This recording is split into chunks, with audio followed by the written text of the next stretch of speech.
Savas Das Prabhu is the president of New Dwarka Temple. He's a disciple of Srila Prabhupada and one of the most senior, sincere devotees continuing Srila Prabhupada's legacy. Let us meet him now and hear from him about New Dwarka. Hare Krishna. So read Krishna Bhagavatam, 6th canto, chapter 2, text number 8. Excuse me, text number 9. The chanting of the holy name of Lord Vishnu is the best process of atonement for a thief of gold or other valuables, for a drunkard, for one who betrays a friend or relative, for one who kills a brahmana, or for one who indulges in sex with the wife of his guru or another superior.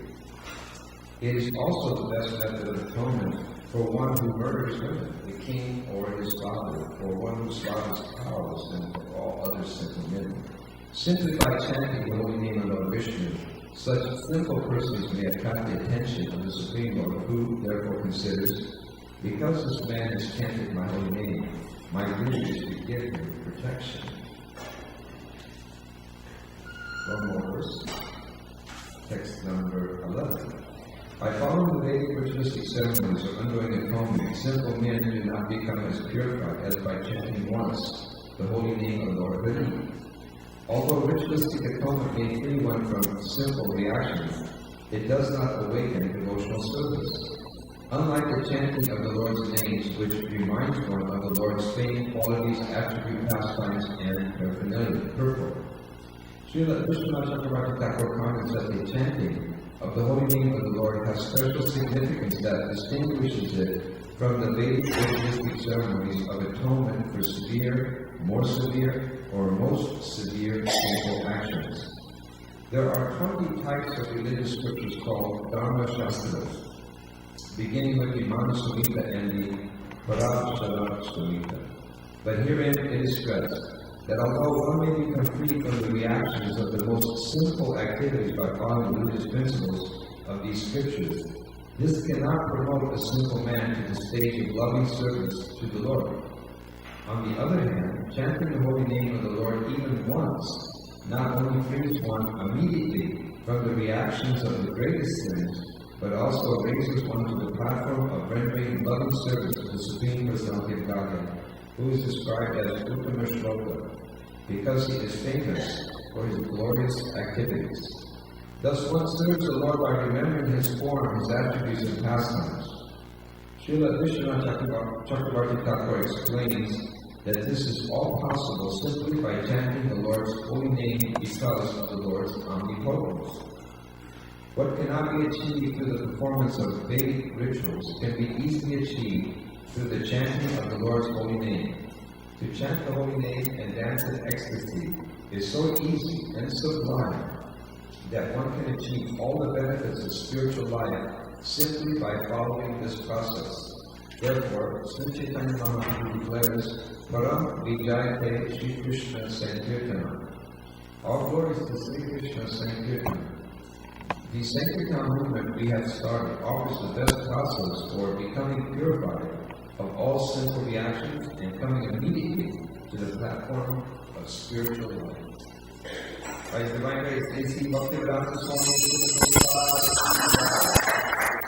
people, but those instructions that they give are only there as long as the body exists. So it's a very rare person that you can meet that can tell you about eternal youthfulness. Everybody wants that. We know that in our history books they're talking about the fountain of youth. Everybody wants to live forever. But it's only a rare person that can meet someone that explains to you that eternality that we're looking for is not of the body and it's not of this world, but it's of the spiritual world. So it's a very rare person that you can meet that can tell you that. So I feel very fortunate that I met a person who gave me the instruction and understanding of the real fountain of youth, and that is spiritual life. That's Krishna consciousness. He told me how to live in this life and look forward to the life after, which is more important because that's the real you. So to meet such an individual is a rare occasion. And I can't say that when I first met Prabhupada that I knew those things. I didn't. I had no idea. So I consider myself to be a very fortunate person. You know, they say that the pure devotee, the guru, he's Patita Pavana. He's the most merciful. And why? Because just like when there's rainfall, if the rain is falling, it doesn't discriminate. It falls on the road, it falls on the sidewalk, but it also falls on the vegetation. And the vegetation really sucks it up and needs it. And it produces life and sustains life. So the guru, the pure devotee of the Supreme Lord is like that. He doesn't discriminate. He just profusely just gives out his mercy, his love. And I was very fortunate to be a benefactor of that causeless mercy of Prabhupada. That's what I consider my position to be. So that's a rare occasion.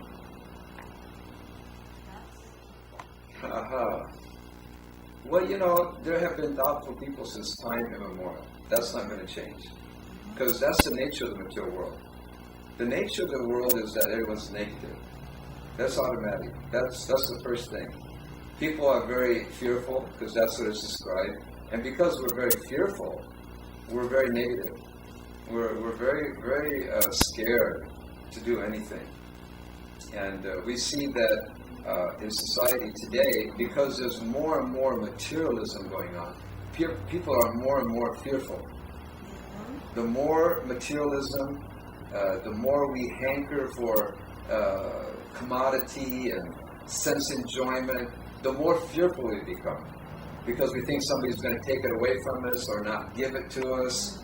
So there's this hankering and the lamentation, back and forth. Oh, I want it, and then I can't get it, and I want it, I got it, I don't like it. So this hankering and lamentation creates fear within everyone. And because of this fear, we see that people are so distressed. There's so many people getting addicted to drugs, getting mental problems.